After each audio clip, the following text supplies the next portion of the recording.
नमस्कार दोस्तों, जय हिंद। कैसे हो आप सब लोग। तो भाई हर संडे की तरह आज भी आपके लिए लेकर आ चुका हूं दी करंट अफेयर शो की क्लास नंबर 8, जिसमें हम पिछले हफ्ते के सभी मोस्ट इंपोर्टेंट एकदम फिल्टर्ड सिलेक्टेड करंट अफेयर्स को डिटेल के साथ डिस्कस करने वाले हैं। मतलब मेरे भाई 28 जून 2026 से लेकर के आज 5 जुलाई 2026 तक के सभी इंपोर्टेंट करंट अफेयर्स आज के इस लेक्चर में डिटेल के साथ कवर करेंगे। मैं तो आपसे हमेशा कहता हूं डेली करंट अफेयर के पीछे टाइम वेस्ट करने की कोई खास जरूरत नहीं है। बस हर संडे शाम 5 बजे दी करंट अफेयर शो की इस नई क्लास को फॉलो कर लीजिएगा, नोट्स बना लीजिएगा। किसी भी कॉम्पिटिटिव एग्जाम में करंट अफेयर का एक भी क्वेश्चन इससे बाहर नहीं जाएगा। और हमेशा की तरह आज की इस क्लास का भी पीडीएफ आपको प्रोवाइड कराया जाऊंगा।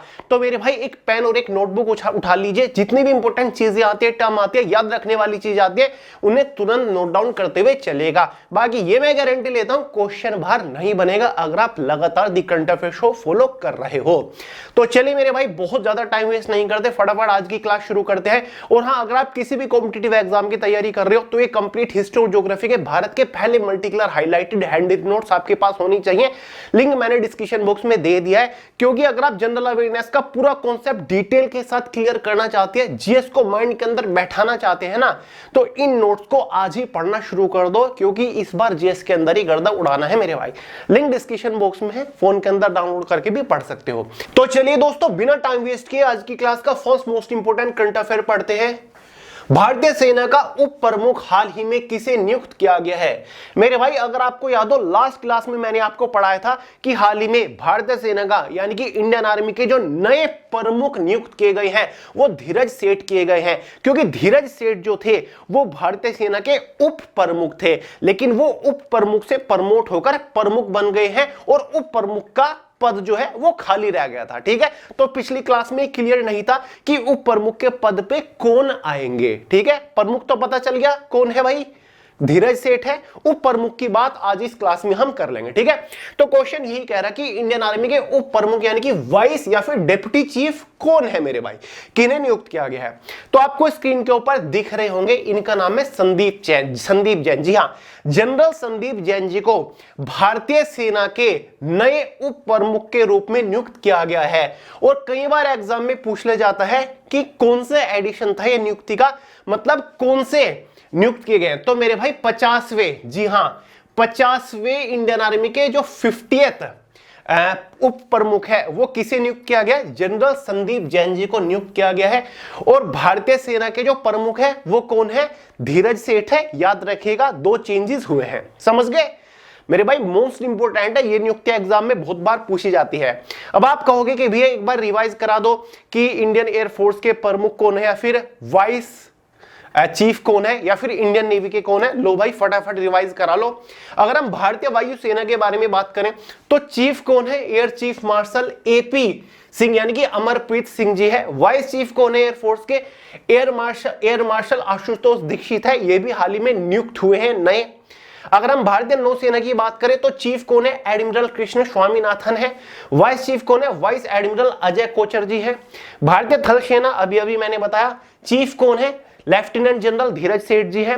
वाइस चीफ कौन है, जनरल संदीप जैन जी हाल ही में नियुक्त किए गए हैं 1 जुलाई 2026 से। कब से, 1 जुलाई 2026 से इन्होंने अपना पदभार संभाला है।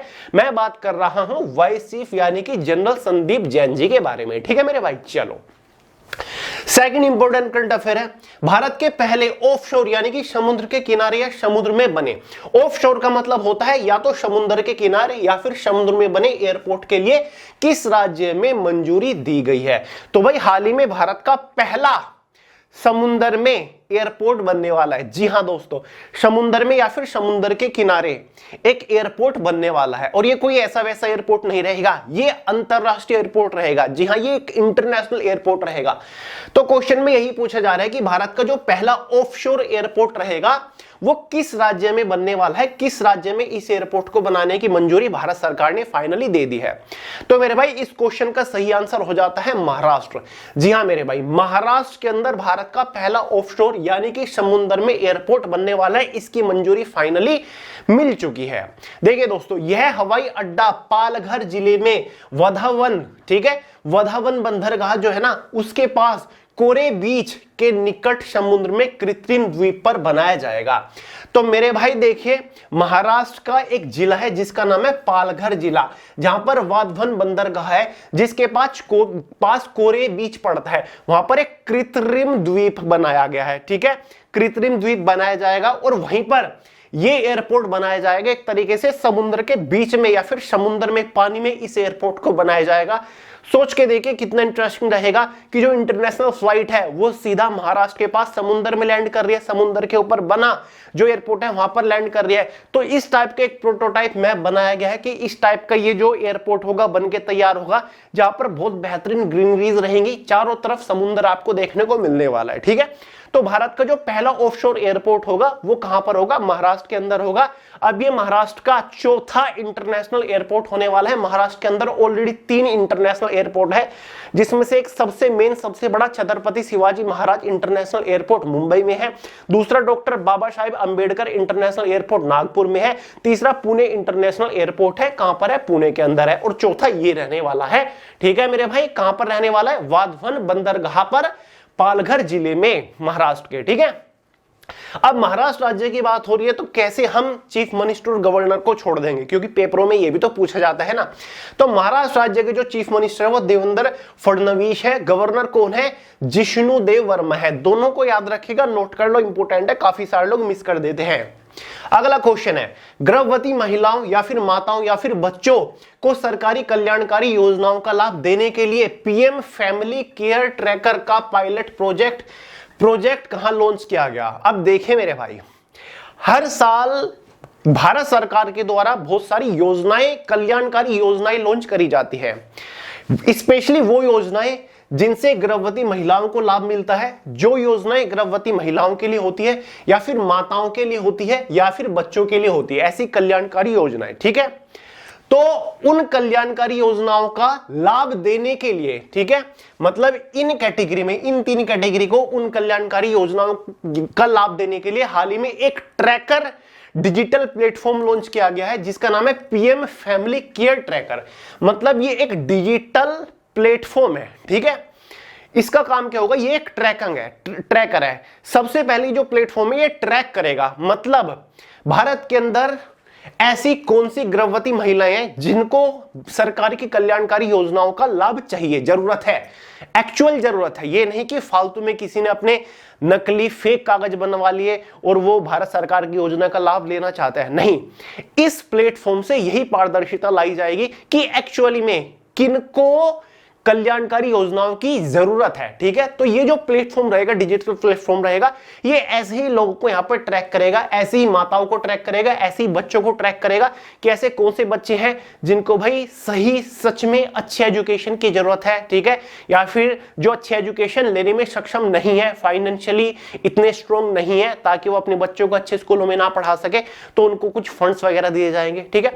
तो सबसे पहले ये जो डिजिटल प्लेटफॉर्म है पीएम फैमिली केयर ट्रैकर, ये ऐसे लोगों को ट्रैक करेगा कि एक्चुअली में किनको इन योजनाओं की जरूरत है। उसके बाद उनको सिलेक्ट करके ये भी मेक श्योर करेगा कि उस योजना का लाभ जल्दी से जल्दी उन लोगों तक पहुंच जाए, ठीक है। मतलब कई बार होता है ना कि भाई भारत सरकार ने कोई योजना लॉन्च करी, अब जो लोग एलिजिबल है वो भागते रहते हैं, दफ्तरों के चक्कर लगाते रहते हैं कि मुझे इस सरकारी योजना का लाभ मिल जाए, लेकिन मिलता नहीं, साल हो जाते हैं। तो इसी चीज को, ये जो टाइम लिमिट है ना, लोगों को वेट करना पड़ता है, भागदौड़ करना पड़ती है, उसको खत्म करेगा कि भाई अगर किसी को सच में कल्याणकारी योजना की जरूरत है भारत सरकार की, उसको वो जल्दी से जल्दी मिल सके, ठीक है मेरे भाई। और ये 3 कैटेगरी में रहेगी, गर्भवती महिलाओं, माताओं और बच्चों के लिए है, ठीक है। तो हाल ही में मेरे भाई पीएम फैमिली केयर ट्रैकर का जो पायलट प्रोजेक्ट है ये गुजरात के अंदर, गुजरात की राजधानी क्या है? गांधीनगर के अंदर हमारे जो गृह मंत्री है अमित शाह जी, उनके द्वारा इसको लॉन्च किया गया, ठीक है मेरे भाई। गुजरात राज्य की बात हो रही है तो गुजरात के जो चीफ मिनिस्टर है भूपेंद्र भाई पटेल है, गवर्नर कौन है? आचार्य देवव्रत है, ठीक है, याद रहेगा। तो पीएम फैमिली केयर ट्रैकर जो योजना है या फिर एक डिजिटल प्लेटफॉर्म है वो गुजरात के गांधीनगर में लॉन्च किया गया है, किसके द्वारा? हमारे गृह मंत्रालय या फिर सहकारी मिनिस्टर द्वारा, कौन है? अमित शाह जी। अगला क्वेश्चन, अंतरराष्ट्रीय क्रिकेट में सबसे ज्यादा विकेट लेने वाली महिला खिलाड़ी कौन बन गई है? तो मेरे भाई आप सभी लोगों को पता है फिलहाल वुमेन T20 वर्ल्ड कप चला हुआ है क्रिकेट का, और 5 जुलाई यानी कि आज ही के दिन इसका फाइनल मैच खेला जाएगा। कहां पर? इंग्लैंड में। और फाइनल मैच किस किस के बीच में हुआ है? ऑस्ट्रेलिया और भाई इंग्लैंड के बीच में ये फाइनल मैच खेला जाएगा। जी हां, लंदन में आपका ये फाइनल मैच खेला जा रहा है। और भारत तो देखिए फाइनल से अनफॉर्चुनेटली बाहर हो चुके हैं, लेकिन कोई बात नहीं, निराश नहीं होना है, फिर 2 साल बाद भारत अपना कप उठा लेगी। ठीक है, तो भाई क्वेश्चन पूछ रहे कि अंतरराष्ट्रीय क्रिकेट में सबसे ज्यादा विकेट लेने वाली महिला खिलाड़ी कौन बन गई। ठीक है, तो सबसे ज्यादा विकेट लेने वाली महिला खिलाड़ी एक भारतीय बन गई है, जिसका नाम है दीप्ति शर्मा, जिनको आप स्क्रीन के ऊपर देख रहे हो। हाल ही में इन्होंने T20 क्रिकेट वर्ल्ड कप में यह महारत हासिल कर लिया है। इन्होंने टोटल अपने नाम 356 विकेट कर लिए हैं। कितने? 356, जिसमें इन्होंने जो भारत की झूलन गोस्वामी थी ना, जिनके नाम पर 355 विकेट थे इंटरनेशनल क्रिकेट में, उनका भी रिकॉर्ड तोड़ दिया है, उनको भी पीछे छोड़ दिया है, और अब ये पहले नंबर पर पहुंच चुके हैं। ठीक है, तो भाई ये है दीप्ति शर्मा, जो कि स्पिनर है भारत की। ठीक है, राइट हैंडेड ये बैटिंग करती है। ठीक है, तो बहुत जबरदस्त ये भाई बॉलर है। अब ये सबसे ज्यादा दुनिया के अंदर देखिए कितनी सारी वुमेन क्रिकेट टीम है, लेकिन वर्ल्ड के अंदर इन्होंने ये महारत अपने नाम किया है। 356 विकेट इन्होंने ले दिए हैं इंटरनेशनल क्रिकेट में, अपने नाम क्या है ये महारत। ठीक है, दीप्ति शर्मा। अब वुमेन क्रिकेट टीम की बात हो रही है, तो कप्तान कौन है भारत की वुमेन T20 क्रिकेट टीम का? तो भाई हरमनप्रीत कौर है। वाइस कैप्टन कौन है? स्मृति मंदाना है। ठीक है मेरे भाई, चलिए, और आज फाइनल मैच होगा, 8 बजे से शुरू होगा। देखते हैं कि कौन सा देश इस बार वर्ल्ड कप उठाता है, T20 वुमेन वर्ल्ड कप का। तो आपको भी याद रखना है, वैसे अगले वाले उसमें कवर करा दूंगा मैं आपको। ठीक है, कहीं ना कहीं जानकारी आपको टेलीग्राम वगैरह पे दे देता हूं मैं। विक्रम साराभाई अंतरराष्ट्रीय केंद्र के निदेशक कौन नियुक्त किए गए? तो भाई विक्रम साराभाई अंतरिक्ष केंद्र, ये सॉरी मैंने अंतरराष्ट्रीय इसको पढ़ दिया है, विक्रम साराभाई अंतरिक्ष केंद्र। ठीक है, यानी कि विक्रम साराभाई स्पेस सेंटर है, जिसकी शुरुआत पहले केरला के अंदर त्रिवेंद्रपुरम में करी गई थी। मतलब इसका जो गठन हुआ था, ठीक है, इसको जो बनाया गया था वो केरला में ही है। हालांकि अभी त्रिवेंद्रपुरम उठ के थोड़े ना चला जाएगा, बहुत बड़ी चीज है। लेकिन इसकी जो शुरुआत करी गई थी थांबा इक्वेटोरियल रॉकेट लॉन्चिंग स्टेशन के तौर पर इसकी शुरुआत करी गई थी। हालांकि आज तो यहां पर इसरो के लिए सैटेलाइट या फिर रॉकेट लॉन्चर वगैरह बनाए जाते हैं। ठीक है, तो 1962 में इसकी यहां पर शुरुआत हुई थी।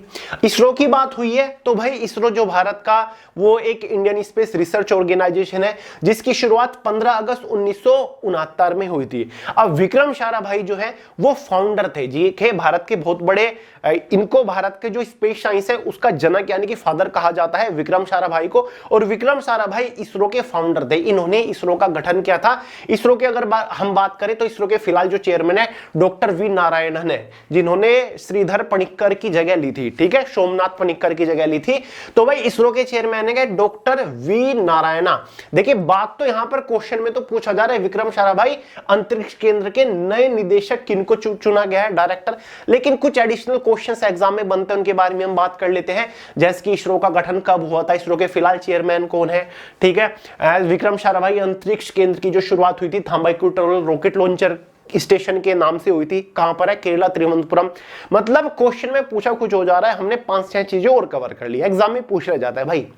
तो इस क्वेश्चन का जो सही आंसर है, यानी कि विक्रम साराभाई अंतरिक्ष केंद्र के जो निदेशक नियुक्त किए गए हैं वो उपेंद्र पी राजीव को किया गया है। देखिए इन्होंने डॉक्टर ए राजनन, ये भी इंपॉर्टेंट चीज है, कई बार पेपर में पूछ लिया जाता है कि उपेंद्र पी राजीव ने किनकी जगह ली है। तो मेरे भाई इन्होंने डॉक्टर ए राजनन के स्थान पर यह कार्यभार संभाला है। डॉक्टर राजीव इससे पहले VSSC यानी कि विक्रम साराभाई अंतरिक्ष केंद्र की बात हो रही है में एसोसिएट डायरेक्टर यानी कि अनुसंधान एवं विकास के पद पर कार्यरत थे। मतलब ये एसोसिएट डायरेक्टर थे, अब इनको डायरेक्टर नियुक्त किया गया है। उपेंद्र पी राजीव इनका नाम है। विक्रम साराभाई अंतरिक्ष केंद्र के ये निदेशक बन चुके हैं। अगला सवाल, अहमदाबाद में आयोजित AVP, AVP का मतलब ABC, अहमदाबाद में आयोजित AVC का मतलब अगर मैं आपको बताऊं, इसका मतलब है Asian volleyball confederation, Asian volleyball confederation. ठीक है, ये एक वॉलीबॉल की टूर्नामेंट है, काफी बड़ी टूर्नामेंट है जो कि एशिया के जो कंट्री है उनके लिए होती है। अहमदाबाद में हाल ही में अहमदाबाद में आयोजित ABC मेंस वॉलीबॉल कप 2026 में भारत ने कौन सा पदक जीता? तो भाई पहली बार भारत ने एबीसी मेंस वॉलीबॉल कप में कोई पदक जीता है और यह पदक है कांस्य। जी हां दोस्तों, ब्रॉन्ज मेडल जीता है भारत ने इस टूर्नामेंट में। मैंने बता दिया है जो एशियन कंट्री है उनकी वॉलीबॉल की एक टूर्नामेंट है। हाल ही में संपन्न हुए 2026 एबीसी मेंस वर्ल्ड कप की मेजबानी भारत ने की थी, ठीक है। और यह पहला मौका था जब भारत ने एबीसी मेंस वॉलीबॉल कप की मेजबानी करी। जी हां, पहली बार इसकी मेजबानी करी भारत ने। और कहां पर? अहमदाबाद में एक सावरकर स्टेडियम कॉम्प्लेक्स है, वहां पर इसकी मेजबानी करी। इसके सभी मुकाबले अहमदाबाद के वीर सावरकर स्पोर्ट कॉम्प्लेक्स में खेले गए। यह ऐतिहासिक जीत भारत की मेजबानी में गुजरात के अहमदाबाद स्थित वीर सावरकर स्पोर्ट कॉम्प्लेक्स में हासिल हुई। 28 जून 2026 को खेले गए तीसरे स्थान के रोमांचक प्लेऑफ मुकाबले में भारत ने गत चैंपियन बहरीन को 3-1 से हराकर, मतलब पिछले साल जो चैंपियन था बहरीन था, उसको 3-1 से हराकर अपना पहला एबीसी मेंस पदक सुरक्षित किया। तो कौन सा मेडल जीता मेरे भाई? ब्रॉन्ज मेडल जीता। यहां पर मैंने बड़ा बड़ा लिखा है। अगर गोल्ड की बात करें तो गोल्ड इसमें शायद इस बार इंडोनेशिया ने जीता है। किसने? इंडोनेशिया ने, ठीक है।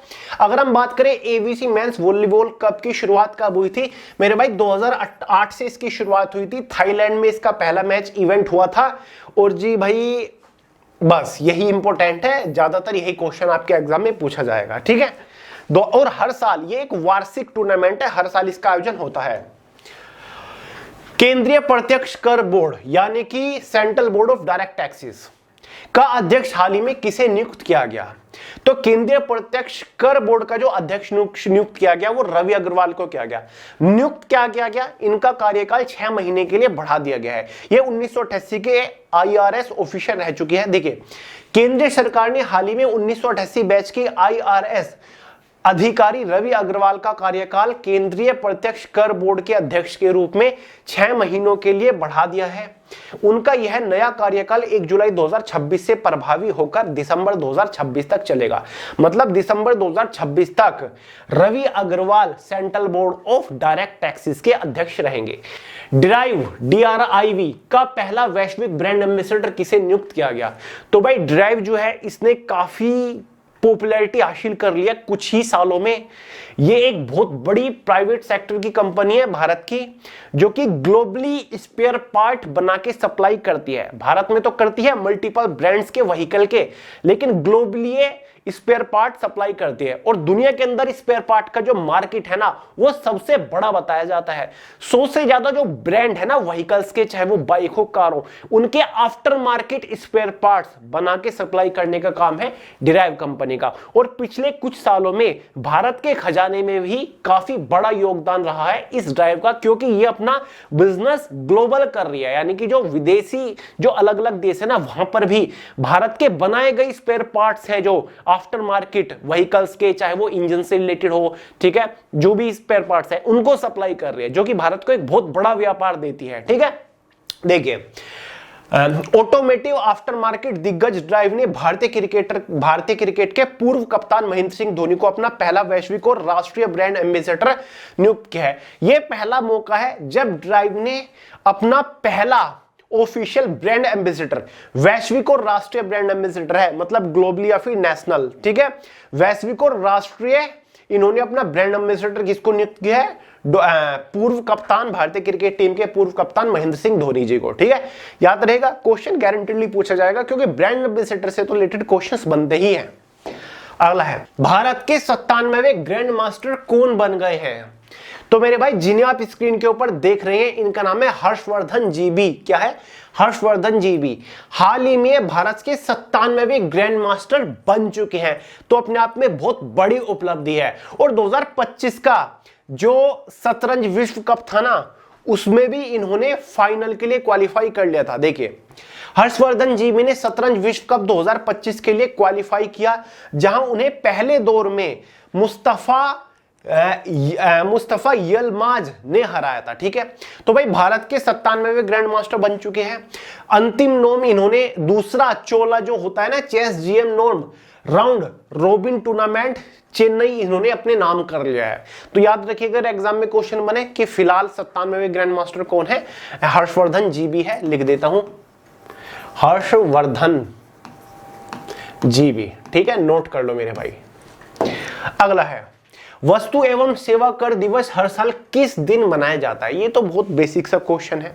बात हो रही है जीएसटी की, गुड्स एंड सर्विस टैक्स का। Goods and service tax day कब सेलिब्रेट किया जाता है? ठीक है, तो भाई ये हर साल 1 जुलाई को सेलिब्रेट किया जाता है मेरे भाई, 1 जुलाई को मनाया जाता है, क्योंकि इस दिन से ही पहली बार वस्तु एवं सेवा कर जो है जीएसटी है वो लागू हुआ था। एग्जैक्ट डेट की बात करें तो 1 जुलाई 2017 को, 1 जुलाई 2017 यानी कि आज से लगभग 9 साल पहले 1 जुलाई 2017 को जीएसटी लागू किया था भारत सरकार ने। और जीएसटी से रिलेटेड कई सारी इंपॉर्टेंट चीजें वो भी आप देख लो। भारत के संविधान में 101वां संशोधन करके भारत जीएसटी लागू किया गया था। भारत में वस्तु एवं सेवा कर यानी कि GST, goods and service tax 101वें संविधान संशोधन अधिनियम 2016 के माध्यम से लागू किया गया था। संसद में यह विधेयक 122वें संविधान संशोधन विधेयक के रूप में पेश किया गया था। मतलब 101वां संविधान संशोधन था और 122वां संविधान संशोधन विधेयक मतलब बिल था जो कि संसद में जारी किया गया था। क्वेश्चन बनते हैं यहां से, जिसे पारित होने के बाद 101वां संविधान संशोधन संख्या दी गई है। देखिए, इस संशोधन के जरिए संविधान में कई बदलाव भी किए गए थे, जैसे कि अनुच्छेद 246A केंद्र और राज्यों को जीएसटी लगाने का अधिकार दिया गया। अनुच्छेद 279A जीएसटी परिषद यानी कि जीएसटी काउंसिल के गठन का प्रावधान किया गया। ठीक है, और यहां पर भी एक क्वेश्चन इंपोर्टेंट है, अगर कभी भी पूछ ले मेरे भाई, जीएसटी काउंसिल जो होता है इसके अध्यक्ष कौन है, फिर चेयरमैन कौन है? तो जीएसटी के जो अध्यक्ष होते हैं ना, जो भारत का वित्त मंत्री होता है, जैसे कि फिलहाल निर्मला सीतारमण जी है, वही है जीएसटी काउंसिल की अध्यक्ष निर्मला सीतारमण जी है। ये क्वेश्चन मैंने खुद अपने सामने देखा है, बहुत बार देखा है, मतलब ये क्वेश्चन मैंने बहुत बार देखा है, एग्जाम में आता हुआ 2022 में 23 में भी देखा है। ठीक है, तो हर साल 1 जुलाई को जीएसटी डे मनाया जाता है सेलिब्रेट करने के लिए, क्योंकि इसी दिन जीएसटी लागू हुआ था भारत में। नेक्स्ट क्वेश्चन है, संयुक्त राष्ट्र द्वारा जारी एसडीजी इंडेक्स 2026 में भारत को कौन सा स्थान दिया गया है? मेरे भाई एसडीजी का मतलब क्या होता है? ठीक है, ये एक सूचकांक है। एसडीजी का मतलब है सस्टेनेबल डेवलपमेंट गोल्स इंडेक्स। तो हर साल यूनाइटेड नेशन के द्वारा इस रैंकिंग को जारी किया जाता है, मतलब एक रिपोर्ट जारी की जाती है जिसमें 17 गोल्स को देखा जाता है, यानी कि 17 पैरामीटर्स को देखा जाता है, जो कि ये बताता है कि किस देश के अंदर जो डेवलपमेंट है वो कितनी सस्टेन रही है। ठीक है, मतलब जो हमारे 11 गोल्स हैं, क्या उन्हें अचीव करने के लिए क्या उनमें डेवलपमेंट हो रही है इन कंट्रीज के अंदर, ये देखा जाता है। कौन कौन से गोल है आगे मैं आपको बताऊंगा। तो हर साल इस रिपोर्ट को, इस सूचकांक को जारी करता है वो यूनाइटेड नेशन यानी कि संयुक्त राष्ट्र एसडीजी इंडेक्स को जारी करता है।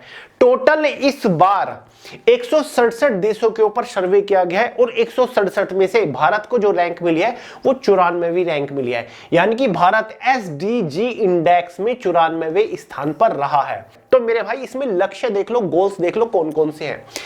इसमें दुनिया भर के देशों को 17 प्रमुख लक्ष्यों जैसे कि गरीबी उन्मूलन, शून्य भुखमरी, अच्छा स्वास्थ्य, गुणवत्तापूर्ण शिक्षा और जलवायु कार्रवाई पर उनके प्रदर्शन के आधार पर रैंक किया जाता है।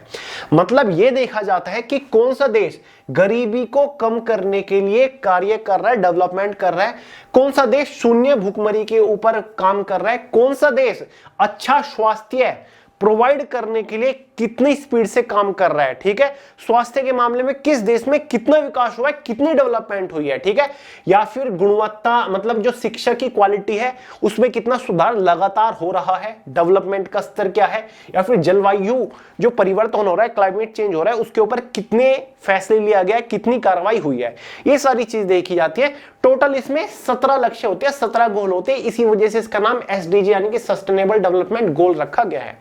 तो इस बार भारत की जो इसमें रैंकिंग है वो 94 है। 167 देशों में से 100 में से भारत को 68.3 अंक मिले हैं। अगर हम बात करें कि सबसे टॉप पर कौन सी कंट्री रही है, मतलब इन मामलों में इन गोल को अचीव करने में नंबर 1 पर कौन सी कंट्री रही है जिसने अपने देश के अंदर गरीबों को खत्म करने के लिए फैसले लिए हैं। ठीक है, भुखमरी, जीरो भुखमरी करने के लिए काम कर रहा है कौन सा देश बहुत ही स्पीड से, या फिर स्वास्थ्य या फिर शिक्षा की, एजुकेशन की क्वालिटी को सुधार रहा है। सबसे पहले तो मेरे भाई यहां पर आप देखिए वर्ष 2025 में भारत 99वें स्थान पर था, जिससे उसने 5 पायदान की छलांग लगाई है। यानी कि पिछले साल भारत इस रैंकिंग में 99वें स्थान पर था, इस बार भारत की रैंकिंग में थोड़ी सुधार हुई है। शीर्ष देश टॉप पर कौन से हैं? इस सूचकांक में फिनलैंड पहले स्थान पर है, दूसरे स्थान पर भाई स्वीडन है और तीसरे स्थान पर कौन सा है? डेनमार्क है। ये 3 कंट्री पहले, दूसरे, तीसरे स्थान पर है। अब आप कहोगे कि भैया भारत के पड़ोसी देशों का हाल बताइए कि उन देशों के अंदर कितना विकास हो रहा है। ठीक है, मालदीव 53वां स्थान मिला है, ठीक है, मतलब भारत से बेहतर रैंक है। भूटान 74वां स्थान मिला है, भारत से बेहतर रैंक है। नेपाल 85वां स्थान मिला है, अगेन भारत से बेहतर रैंक है। और भाई श्रीलंका की भी भारत से बेहतर रैंक है। और बाकी भारत तो 94वें पर है। बांग्लादेश 114 और भाई पाकिस्तान 140। ये दोनों देश तो पीछे रहने ही थे, क्योंकि ये दोनों जो देश हैं वो विकास के ऊपर तो इनका कोई ध्यान है नहीं, उल्टी सीधी चीजों, उल्टी सीधी एक्टिविटी में इनका ध्यान रहता है। तो जो देश रियली में विकास के ऊपर ध्यान देते हैं, अपनी जनता के भले के लिए काम करते हैं, वही इस रैंकिंग में ऊपर उठेंगे, जाहिर सी बात है। तो भारत भी थोड़ा काम कर रहा है, लेकिन इतना नहीं कर रहा है जितना करना चाहिए। ठीक है, तो भारत 94वें स्थान पर रहा है, याद रखेगा। चलो अगला क्वेश्चन है, बैडमिंटन विश्व चैंपियनशिप 2016 का आयोजन कहां किया जाएगा? तो मेरे भाई बैडमिंटन विश्व चैंपियनशिप ओलंपिक के बराबर की चैंपियनशिप है। ठीक है, हालांकि ये केवल बैडमिंटन की चैंपियनशिप है, लेकिन इसका जो दबदबा है ना वो ओलंपिक जितना है। इसी वजह से जिस साल ओलंपिक होता है ना उस साल इसका आयोजन नहीं कराया जाता। ठीक है मेरे भाई, तो इस विश्व चैंपियनशिप को जीतने वाला जो खिलाड़ी होता है ना वो सर्वश्रेष्ठ बैडमिंटन खिलाड़ी माना जाता है। और भारत के भी कुछ खिलाड़ियों ने इस चैंपियनशिप को अपने नाम कर रखा है, मतलब इस चैंपियनशिप में गोल्ड मेडल जीत रखा है, जिसमें से 2019 में पीवी सिंधु ने भी गोल्ड मेडल जीत रखा है इस चैंपियनशिप में। देखो मेरे भाई, बैडमिंटन विश्व चैंपियनशिप की जो शुरुआत हुई थी, इसकी जो पहली टूर्नामेंट हुई थी वो 1977 में हुई थी। 1977 में जब इसकी शुरुआत हुई थी ना तो हर 3 साल के गैप पर इस टूर्नामेंट का आयोजन होता था, लेकिन बाद में 2005 के बाद से इस टूर्नामेंट को हर साल आयोजित कराया जाने लगा, क्योंकि इसका क्रेज बढ़ने लगा और 2005 से इसको हर साल कराया जाने लगा। लेकिन 2012, 16 और 2020-24 से, ठीक है, जिस साल ओलंपिक होते हैं उस साल इसका आयोजन नहीं होता। ठीक है, जिस साल मेरे भाई ओलंपिक होते हैं उस साल इसका आयोजन नहीं होता, को छोड़कर हर साल इसका आयोजन होता है। ठीक है, भारत ने इस चैंपियनशिप में कई शानदार पदक जीते हैं, जिसमें पीवी सिंधु ने 2019 में स्वर्ण पदक यानी कि गोल्ड मेडल जीतकर इतिहास रचा था। ये बड़ी बात है।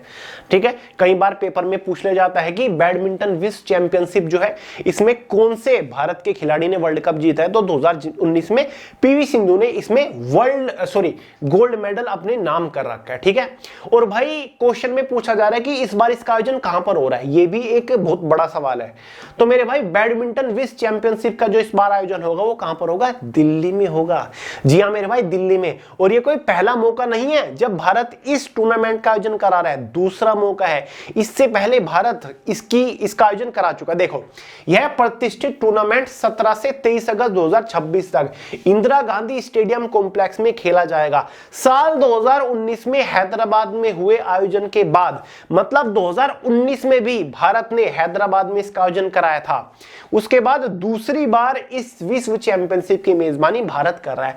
तो मेरे भाई याद रखिएगा, जितनी भी इंपॉर्टेंट चीजें मैंने कवर कराई ना इस क्वेश्चन से रिलेटेड एग्जाम में पूछे जाएंगे। अगला, भारत के यूनिफाइड पेमेंट इंटरफेस को अपनाने वाला 10वां देश कौन सा बना? तो मेरे भाई यूपीआई जो है ना, यूनिफाइड इंटरफेस भारत का, ठीक है, ये बहुत ज्यादा प्रसिद्ध होता जा रहा है। तो हाल ही में एक और कंट्री ने भारत का जो यूपीआई सिस्टम है इसको अपना लिया है। यानी कि अगर आप उस कंट्री में आप जाओगे तो आपको करेंसी एक्सचेंज नहीं करानी पड़ेगी, आपको पेमेंट करने में कोई प्रॉब्लम नहीं होगी। अपना बिंदास यूपीआई कोई भी ऐप खोलना और यूपीआई से पेमेंट कर देना। ठीक है, और वहां के जो लोग आएंगे, यानी कि उस देश के जो भारत में लोग आएंगे, ना ही उन्हें कोई प्रॉब्लम होगी, वो भी यूपीआई का इस्तेमाल इजिली कर सकते हैं। ठीक है, तो भाई ऐसा जो कंट्री बन चुका है ना, 10वां जो कंट्री यूपीआई को अपनाने वाला बन चुका है वो ग्रीस बन चुका है। ग्रीस की राजधानी क्या है? एथेंस। ग्रीस भारत के यूनिफाइड पेमेंट इंटरफेस को अपनाने वाला 10वां देश बन गया है। इसे हाल ही में एनपीसीआई इंटरनेशनल पेमेंट लिमिटेड और ग्रीस के जो यूरो बैंक के बीच है ना, इनके बीच साझेदारी के माध्यम से लॉन्च किया गया है। अब आप कहोगे कि भैया ये तो 10वीं कंट्री बनी, इससे पहले ऐसी कौन सी 9 कंट्रीज है जिन्होंने यूपीआई को अपना रखा है, तो हमें तो उन कंट्रीज में भी जाना है। तो भाई चले जाना, नंबर 1 पर जो कंट्री आती है मेरे भाई वो सिंगापुर है। सबसे पहले सिंगापुर ने ही यूपीआई को अपनाया था। दूसरे नंबर पर यूएई यानी कि संयुक्त अरब अमीरात। तीसरे नंबर पर है फ्रांस, फिर मॉरिशस है, नेपाल, भूटान, कतर, श्रीलंका, कंबोडिया और 10वें पर ग्रीस। ठीक है, तो अगर आप इन कंट्रीज के अंदर जाओगे, करेंसी एक्सचेंज का झंझट खत्म है, पेमेंट करने का झंझट खत्म है, ना वहां जाकर आपको कोई एटीएम कार्ड बनवाना पड़ेगा, कुछ नहीं करवाने की जरूरत है। अपना फोन रखो, यूपीआई से जैसे इंडिया में आप फटाक से पेमेंट करते हो क्यूआर कोड पे, ऐसे कर सकते हो। और इन देशों के जो लोग होंगे उन्हें भी भारत के अंदर अगर घूमने आ रहे हैं, किसी काम से आ रहे हैं, तो कोई कार्ड इशू करवाने की जरूरत नहीं पड़ेगी, ना ही उन्हें मेरे भाई कोई पेमेंट जो करेंसी एक्सचेंज है उसकी झंझट पड़ेगा। तो अंतरराष्ट्रीय प्लास्टिक बैग मुक्त दिवस हर साल किस दिन मनाया जाता है? तो अंतरराष्ट्रीय प्लास्टिक बैग मुक्त दिवस हर साल 3 जुलाई को मनाया जाता है। इस दिवस को मनाने का मकसद केवल यही है ताकि समाज के अंदर, दुनिया के अंदर, लोग के अंदर अवेयरनेस, जागरूकता फैलाई जा सके कि जितना ज्यादा हो सके उतना कम प्लास्टिक बैग का इस्तेमाल करें, क्योंकि हमें विश्व को प्लास्टिक मुक्त बनाना है, प्लास्टिक बैग मुक्त बनाना है। क्योंकि भाई प्लास्टिक बैग्स जो है वो पोल्यूशन का सबसे मेन रीजन है, क्योंकि प्लास्टिक के जो बैग्स होते हैं ना वो डिस्पोज नहीं होते मेरे भाई, तो ये सबसे ज्यादा नुकसानदायक होता है। तो जितना ज्यादा हो सके पेपर बैग्स का इस्तेमाल करना शुरू करो। मार्केट में जाते हो तो भाई अपने घर से बना हुआ थैला ले जाओ, प्लास्टिक बैग्स लाने की क्या जरूरत है। ठीक है, तो भाई 3 जुलाई को हर साल अंतरराष्ट्रीय प्लास्टिक बैग मुक्त दिवस मनाया जाता है, एक अलग थीम के साथ। इस बार इस दिवस का जो थीम था नोट कर लो, ये मैंने लिख दिया है, breaking free from single use plastic. क्या है? Breaking free from single use plastics towards a sustainable future, towards a sustainable future. अब आप कहोगे कि भैया पहली बार अंतरराष्ट्रीय प्लास्टिक बैग मुक्त दिवस कब मनाया गया? तो मेरे भाई 3 जुलाई 2019 को यह दिवस सबसे पहली बार मनाया गया। ठीक है, यूरोप से इसकी शुरुआत हुई थी। ठीक है मेरे भाई, चलिए तो ये था आज की क्लास का लास्ट और इंपोर्टेंट करंट अफेयर। और मेरे भाई आज की इस क्लास का एज इट इज जो पीडीएफ है, जो ग्राफिक्स आप देख रहे हो, ठीक है, फिर जो बुलेट पॉइंट्स आप लिखे देख रहे हो, ये बिल्कुल क्लास के जो नोट्स है, पीडीएफ है, आपको टेलीग्राम चैनल के अंदर मिल जाएंगे। जी हां, हमारा एक टेलीग्राम चैनल भी है वे टू सक्सेस के नाम से, वहां पर आपको इसका पीडीएफ मिल जाएगा, डाउनलोड करके रिवाइज आप कर सकते हो। ठीक है, क्लियर हुआ डाउट? तो मेरे भाई आज की इस क्लास में इतने ही करंट इवेंट थे, क्योंकि पिछले हफ्ते यही इंपोर्टेंट बने। करंट अफेयर तो बहुत बनते हैं, एक दिन में 100 200 बन जाते हैं, लेकिन जो इंपोर्टेंट है एग्जाम के पॉइंट ऑफ व्यू से, वो यही 16-17 करंट अफेयर थे, मैंने कवर करा दिए। लास्ट वीडियो में पिछले हफ्ते मैंने आपको लगभग 30 करंट अफेयर कवर कराए थे। तो भाई जिस हफ्ते ज्यादा इंपोर्टेंट बनते उस दिन हम वो करा देते हैं। हमेशा बोलता हूं कम पढ़ो लेकिन इंपोर्टेंट पढ़ो, ये नहीं कहता बहुत आप लगातार पढ़ते रहो, डेली 100 करंट अफेयर करो, नहीं, इंपोर्टेंट पढ़ो, जितना पढ़ रहे हो ना इंपोर्टेंट पढ़ो, महत्वपूर्ण पढ़ो, ताकि एग्जाम में आपको लाभ मिले। तो चलिए मेरे भाई, हर संडे शाम 5 बजे आ जाया करें, क्योंकि करंट अफेयर की क्लास आपकी रेगुलर बेसिस पर हो रही है। तो चलिए आज की इस क्लास में इतना ही था। पसंद लाइक कर देना, दोस्तों के साथ शेयर करना, चैनल को सब्सक्राइब करना मत भूलिएगा। मिलता है अगली वीडियो में बहुत ही जल्द, तब तक के लिए जय हिंद।